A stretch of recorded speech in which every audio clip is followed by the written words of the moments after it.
5 राज्यों में विधानसभा चुनाव चल रहे हैं। 3 में यानी असम, केरल और पुडुचेरी में तो वोटिंग भी हो चुकी है, लेकिन अभी तक किसी को यह पता नहीं है कि इन राज्यों में वोटिंग कितनी हुई। चुनाव आयोग ने जो डेटा जारी किया है उसके बारे में कहा जा रहा है कि फाइनल डेटा नहीं। तो अब सवाल ये उठ रहे हैं कि वोटिंग 9 अप्रैल को होती है, 4 दिन बीत जाते हैं और चुनाव आयोग अभी तक ये नहीं बता रहा है कि आखिर कितने लोगों ने मतदान किया है। बिहार में तो हम ये देख भी चुके हैं, जब काउंटिंग शुरू होने से ठीक पहले सियासी दलों को पता चलता है कि उनके पास वोटिंग के जो आंकड़े हैं वो बदल चुके हैं।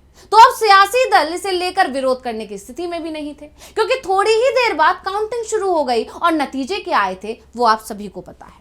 अब बीजेपी विरोधी दलों को इस बात का डर लग रहा है कि वोटिंग के आंकड़ों को छुपाकर चुनाव आयोग कोई बड़ा खेल तो नहीं कर रहा है। तो फिर क्या कारण है कि पहले वोटिंग के पूरे आंकड़े मतदान खत्म होने के कुछ ही घंटों बाद आ जाते थे, वो अब 4 दिन बाद भी जारी नहीं किए जा रहे हैं। सवालों में मुख्य चुनाव आयुक्त डॉक्टर ज्ञानेश कुमार घिरते दिख रहे हैं, जो दावा कर रहे थे कि अब ये नया चुनाव आयोग है। ऐसे में ये सवाल उठ रहे हैं कि क्या नया चुनाव आयोग वोटिंग के असली आंकड़े जारी नहीं करेगा?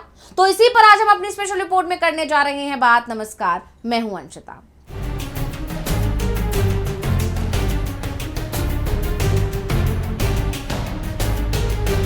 केरल में विधानसभा चुनाव के लिए 9 अप्रैल को वोटिंग हो चुकी है। चुनाव आयोग की तरफ से जो आंकड़े जारी किए गए हैं उसमें 78% से ज्यादा वोट पड़े हैं, लेकिन गौर करने वाली बात है कि अभी जो आंकड़े जारी किए गए हैं वो अंतिम आंकड़े नहीं हैं, बल्कि इसमें बदलाव हो सकता है, जिससे कि राजनीतिक दलों में हलचल पैदा हो गई है और अब कांग्रेस ने इस मुद्दे को जोर शोर से उठा दिया है। कांग्रेस के वरिष्ठ नेता हैं बीडी सतीसन, उन्होंने चुनाव आयोग को पत्र लिखकर 9 अप्रैल को केरल में हुए विधानसभा चुनाव से संबंधित विस्तृत वोटिंग डेटा तुरंत जारी करने का अनुरोध किया है। दरअसल ये सवाल इसलिए उठा है क्योंकि पिछले कुछ चुनावों से वोटिंग परसेंटेज की घड़ी जिस तरह अटकने लगी है, वो चुनाव आयोग को सवालों के कटघरे में खड़ा करता है। चाहे वो 2024 के लोकसभा चुनावों में 11 दिनों का लंबा इंतजार हो या फिर महाराष्ट्र और हरियाणा जैसे राज्यों में शाम 5 बजे के बाद अचानक उछलते आंकड़े, ये सिर्फ नंबर नहीं है बल्कि जनता के भरोसे की कसौटी भी है, क्योंकि चुनाव आयोग को आखिरी आंकड़े जारी करने में घंटों नहीं बल्कि कई दिन लगने लगे हैं और अब यही देरी सियासत का अखाड़ा बन गई है। विपक्ष इसे डेटा की हेराफेरी कह रहा है तो चुनाव आयोग इसे सटीक जांच का नाम दे रहा है, लेकिन संदेह के दायरे में चुनाव आयोग ही है, क्योंकि चुनाव के नतीजे विपक्ष के आरोपों पर मोहर लगा रहे हैं। ऐसे में अब केरल को लेकर कांग्रेस ने जो शिकायत की है उससे सवाल उठ रहा है कि क्या केरल में भी चुनाव आयोग कोई खेल करने वाला है? यह सवाल इसलिए क्योंकि बीजेपी की नजर केरल पर है। वो केरल में अपना आधार मजबूत करके दक्षिण भारत में अपनी उपस्थिति दर्ज कराना चाहती है। त्रिशूर जैसी सीटों पर जीत से पार्टी ने हिंदू एकीकरण के संकेत दिए। पिछले 1 दशक में पार्टी का वोट शेयर 11% से बढ़कर 19% हो गया है। बीजेपी ईसाई समुदाय तक अपनी पहुंच बनाकर सबरीमाला मुद्दे और विकासात्मक वादों के जरिए आधार बढ़ाने की कोशिश कर रही है और यही वजह भी थी कि बीजेपी ने केरल स्टोरी जैसी फिल्मों को प्रमोट किया था। आपको याद होगा, प्रधानमंत्री नरेंद्र मोदी ने 2023 के कर्नाटक विधानसभा चुनाव प्रचार के दौरान द केरल स्टोरी फिल्म का जिक्र कर कहा था कि the Kerala story film Kerala में चल रहे आतंकवाद के स्वरूप पर आधारित है।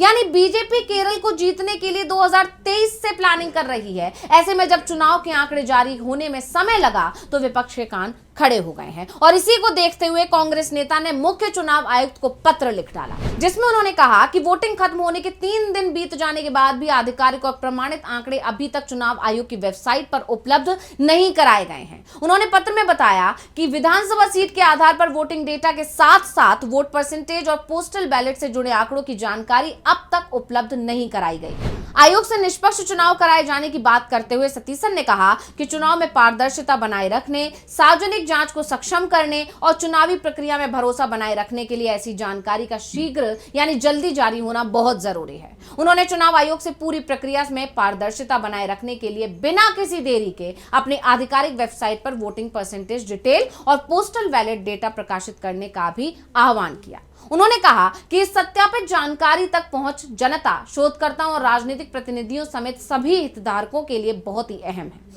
तो अब सवाल ये है कि कांग्रेस की तरफ से इस मुद्दे को इतना अहम क्यों माना जा रहा है? क्यों कांग्रेस इसे शक के चश्मे से देख रही है? इन सवालों के जवाब जानने के लिए पिछले कुछ चुनावों में चुनाव आयोग के इसी रवैये को समझने की कोशिश करेंगे और आंकड़े देर से जारी करने से नतीजों पर क्या असर पड़ा है ये भी जानेंगे। दरअसल भारत में चुनाव आयोग की तरफ से वोटिंग के बाद अंतिम आंकड़े जारी करने के समय को लेकर हाल के वर्षों में काफी चर्चा रही है या कहें कि बवाल मचता रहा है। चुनाव आयोग मतदान के दिन शाम को अनुमानित आंकड़े जारी करता है, लेकिन अंतिम और सटीक डेटा आने में कुछ दिनों का समय लग जाता है, या कहें कि समय लगाया जाता है। सबसे पहले बात लोकसभा चुनाव की करते हैं जो 2024 में हुए। तो 2024 के आम चुनावों में आंकड़ों की देरी पर काफी विवाद हुआ था। पहला चरण 19 अप्रैल को हुआ, जिसका अंतिम डेटा जारी करने में आयोग को 11 दिन का समय लगा, और इसी तरह दूसरे चरणों में भी 4 से 6 दिनों की देरी देखी गई। इस पर विपक्ष ने सवाल उठाए थे कि मतदान के दिन जारी अनुमानित आंकड़ों और अंतिम आंकड़ों के बीच 3% से 6% तक की वृद्धि देखी गई है, जिससे लगभग 4 करोड़ 65 लाख वोटों का अंतर आ सकता है। इसके बाद जब 4 जून को नतीजे आए तो एनडीए ने बहुमत हासिल किया, लेकिन बीजेपी अपने दम पर बहुमत से पीछे रह गई और 240 सीटों पर सिमट गई।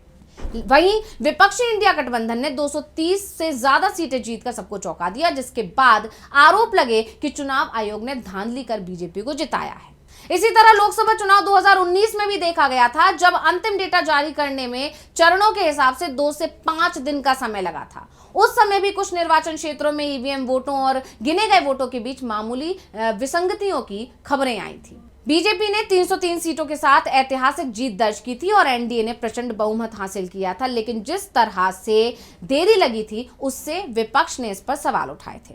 इसी तरह पिछले कुछ सालों में जो विधानसभा चुनाव हुए हैं उनमें भी मतदान के आंकड़ों की टाइमिंग और नतीजों के बीच दिलचस्प संबंध देखे गए हैं। बात करें हरियाणा विधानसभा चुनाव की, जो अक्टूबर 2024 में हुए, तो 5 अक्टूबर को यहां मतदान हुआ था, लेकिन निर्वाचन क्षेत्रवार सटीक डेटा आने में काफी समय लगा।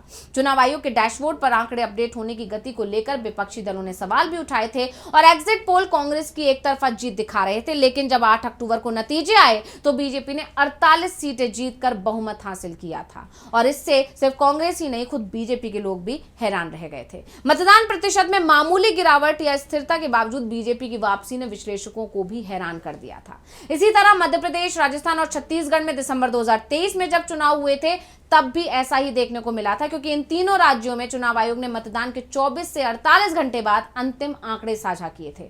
मध्य प्रदेश में मतदान के आंकड़ों में पिछली बार के मुकाबले बढ़ोतरी देखी गई थी। मध्य प्रदेश में भारी मतदान का फायदा बीजेपी को ही मिला और उसने प्रचंड बहुमत हासिल कर लिया।